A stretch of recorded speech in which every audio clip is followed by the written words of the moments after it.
Hi, and welcome to episode 56 of the Facilitator Tips video series. My name is Mark Collard. I'm an experiential trainer and author, and in this episode, I want to focus on those things that I've learned in the past that I now see differently. In many ways, this is a bit like the question, hey, if you could be 20 years old again, what would you do differently, given what you know now?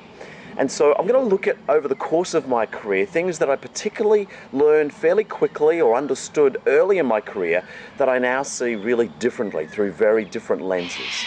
The first one is my understanding of experiential learning. And I talk more about this in episode 37. Experiential learning is not the same as learning by doing, which was my initial understanding. And there's a big difference between those 2 points. The major distinction is the absence of reflection. As a methodology, experiential learning must involve forms of reflection. And I didn't have that understanding in the beginning of my career, and now it's made me far more powerful as a facilitator of change. I used to also believe that a string of activities were imbued with some form of magic, that there was just something in the activity that allowed my group to transform.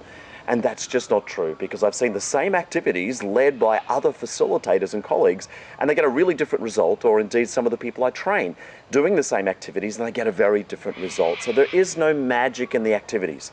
If anything, the magic is the philosophical framework in which I present this information. So there's no magic, it's just what I bring to it.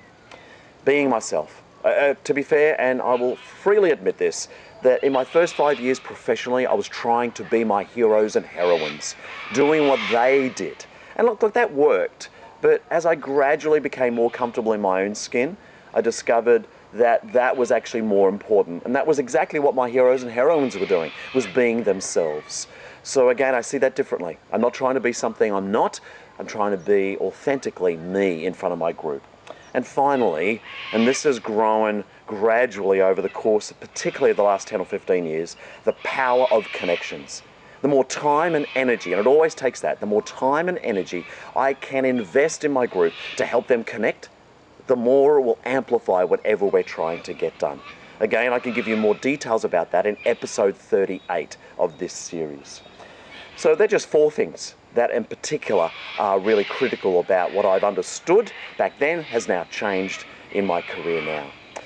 There's going to be a number of notes in the show notes, so go to playmeo.com/facilitator tips and then episode 38. Episode 56.